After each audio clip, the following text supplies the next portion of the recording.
तर जय शिवराय भावनो, माझं नाव सोपान आणि तुम्ही पाहता सोपू ग्राफिक्स यूट्यूब चॅनल। तर भावनो, आज आपण सेंड बँक मित्रा कसं इन्स्टॉल करायचं आणि त्याला L1 डिव्हाइस कसं ॲड करायचं त्याच्याबद्दल थोडीशी माहिती देणार आहे। तर भावनो, लक्षपूर्वक व्हिडिओ बघा आणि स्टेप बाय स्टेप फॉलो करा। तर भावनो, पहिला स्टार्टिंगला तुम्हाला काय करायचं, आपल्या मोबाईलच्या प्ले स्टोअर ॲपमध्ये तुम्हाला जायचं आहे। गेल्यानंतर तुम्हाला इथं सर्च बॉक्समध्ये सेंड बँक मित्रा ॲप नाव टाकायचं। टाकल्यानंतर त्याला इन्स्टॉल करा। मी अगोदर याला इन्स्टॉल केलेलं आहे, त्याच्यामुळे मी काही इन्स्टॉल करत नाही। आणि दुसरा ॲप्लिकेशन आहे भावांनो, मंत्रा L1 नाव टाका, लगेच तुम्हाला असं ॲप्लिकेशन दिसेल, त्याला इन्स्टॉल करा।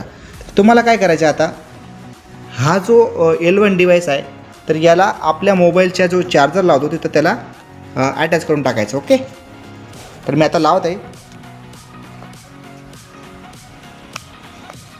तर भावांनो, अटॅच केल्यानंतर तुम्हाला आपल्या मोबाईलच्या सेटिंगमध्ये जायचं आहे।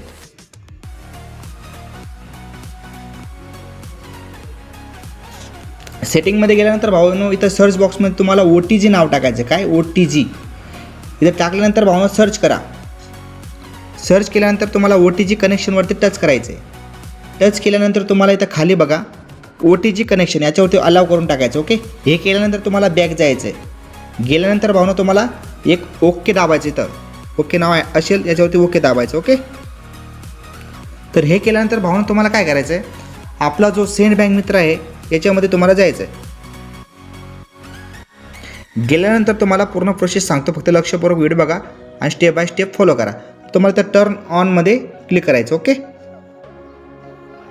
केल्यानंतर तुम्हाला लॉग इन बघा, इथं फील्ड दाखवतं, इथं अपडेट होईल। ओके, अपडेट झाल्यानंतर तुम्हाला लॉग इनवरती टच करायचं आहे। केल्यानंतर तुम्हाला इथं तुमच्या आय डीवरती टच करायचं आहे। ओके, इथे गेल्यानंतर तुम्हाला इथं पासवर्ड टाकायचं आहे। टाकल्यानंतर आय ॲग्रीवरती करायचं आहे आणि प्रोसीड करायचं आहे। ओके, तुम्हाला इथं नाव शो होईल RD service device not ready, इथं ओके करून टाकायचं आहे आणि बॅक जायचं आहे। ओके, बॅक गेल्यानंतर तुम्हाला मंत्रा जो आपण ॲप्लिकेशन इन्स्टॉल केलं आहे त्याच्यावरती जायचं आहे, ॲस्मिलेटर म्हणायचं आहे आणि जो आपण डिव्हाइस अटॅच केलेला आहे याला रिमूव्ह करायचं आहे आणि परत याला जोडायचं आहे।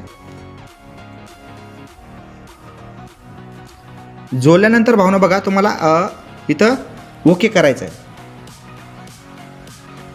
ओके केल्यानंतर बघा भावना, प्लीज मोमेंट। ओके, आणि तुम्हाला लगेच तो डिव्हाइस इज रेडी यूज, हे केल्यानंतर तुम्हाला बॅक जायचं, परत आपला इथं सेंड बँक मित्रामध्ये तुम्हाला एंट्री मारायची। ओके, इथं गेल्यानंतर तुम्हाला आपल्या लॉगिनवरती टच करायचं आहे आणि इथं परत पासवर्ड टाकायचं आहे। ओके, पासवर्ड टाकल्यानंतर भावनो आय ॲग्री करायचं आहे, प्रोसीड करायचं आहे आणि लगेच इथं लाईट लागेल बघा भावनो, लगेच तुमचं बोट ठेवायचं इथं।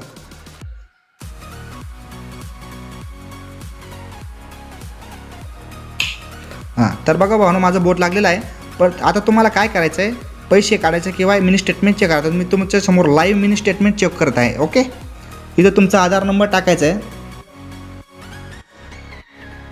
टाकल्यानंतर इथं बघा, हे जे काही कॉन्सेप्ट आहे याला ॲग्री करायचं आहे। I hereby give my consent for enabling the APS facility for doing Aadhaar-based transactions. I have been explained about the nature of information that may be shared upon authentication. I hereby give my consent to the bank to process my personal data for the purpose of facilitating services to me under APS and for matters connected therewith or incidental thereto, or as required by a governmental agency or by order of a court, or otherwise required by law too. I hereby declare that all the above information is voluntarily furnished by me and is true, correct, and complete. 3. I hereby give my consent to the bank for debiting my account towards applicable charges, as decided by the bank from time to time, incurred towards APS transactions. तर भावना, झाल्यानंतर तुम्हाला इथं प्रोसीडवरती click करायचं आहे। APS mini statement transaction. Please proceed with the authentication. तर तुम्हाला लगेच इथं ओकेवरती टच करायचं आहे। केल्यानंतर इथं लाईट लागेल, इथं तर लगेच बोट ठेवायचं आहे तुमचं।